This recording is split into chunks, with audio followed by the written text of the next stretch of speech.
Hi there, my name is Bobby Greenhall, and I will be presenting my poster. I'll go ahead and share my screen and jump into my poster presentation.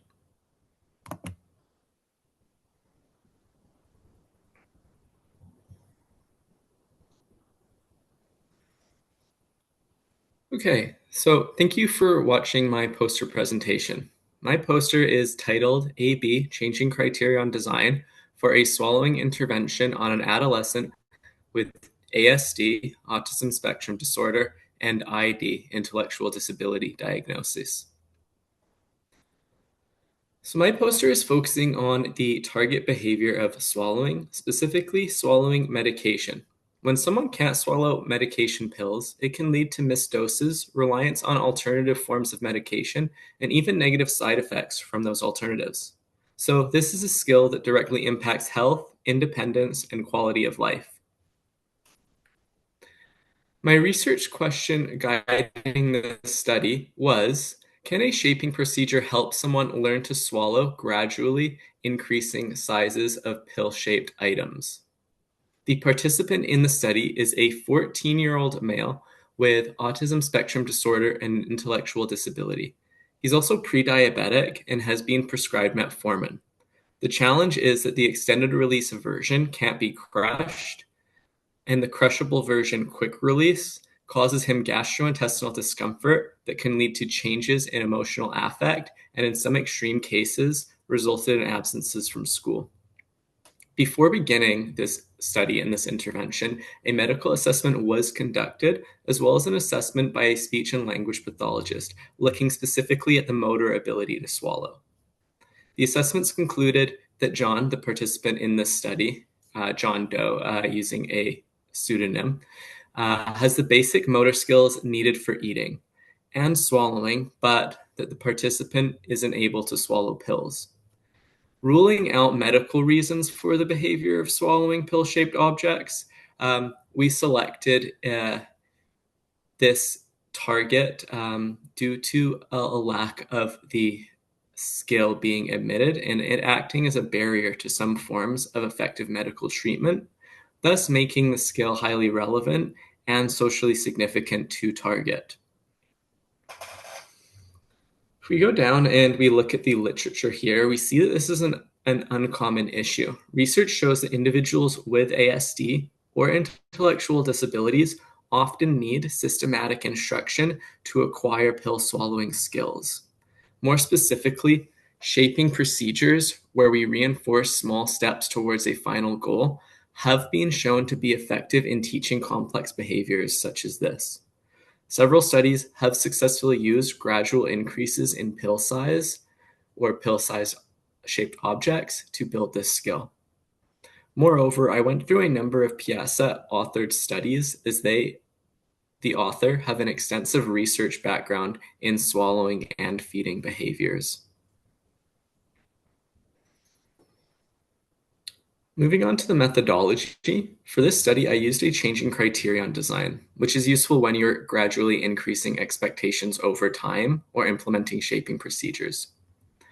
The independent variable was the shaping procedure, as well as embedding the items targeted for swallowing into a preferred food item using a long, narrow plastic spoon, increasing the size of the edible item step by step.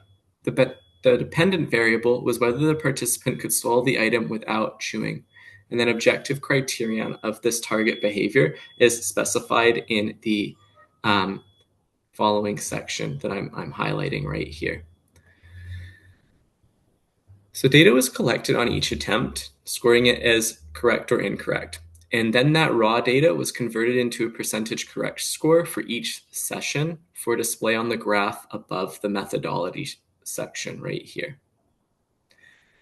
Baseline involved no intervention, with the parents providing a sprinkle with a glass of water and asking the participant to swallow the item. During the intervention, subphase 1, I introduced the shaping process as well as the shaping strategy, which I discussed before.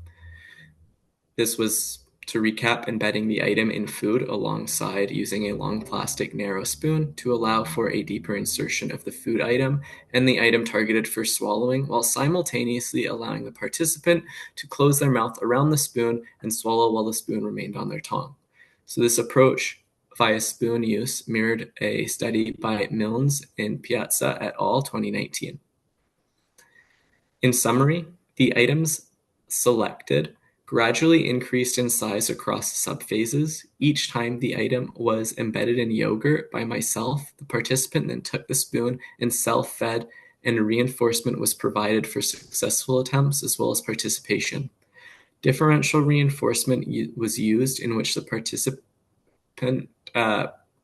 participant's participation led to 5 minutes of preferred video game time before school, and successful swallowing across all 3 opportunities for that session led to 10 minutes of preferred video game time before school.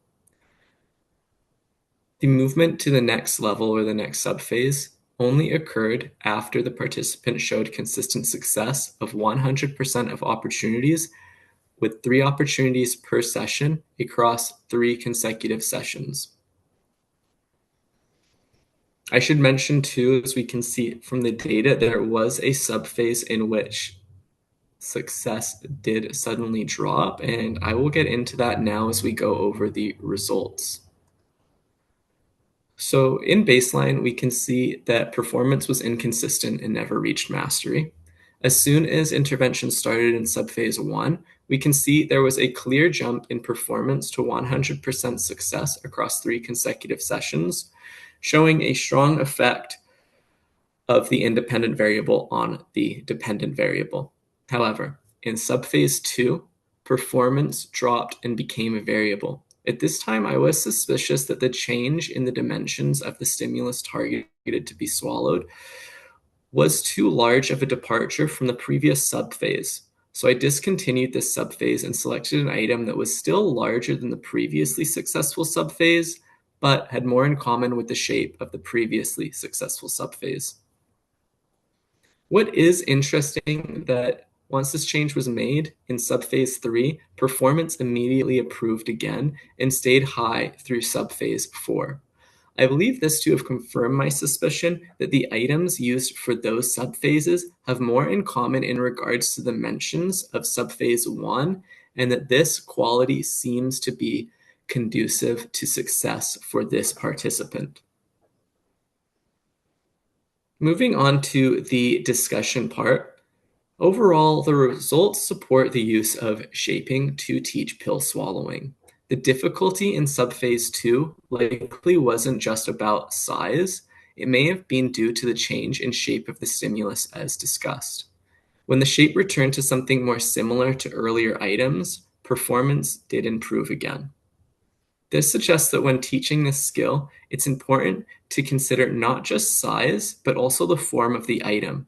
Keeping those consistent while gradually increasing difficulty may lead to better outcomes and could be an important factor to consider when developing future research studies.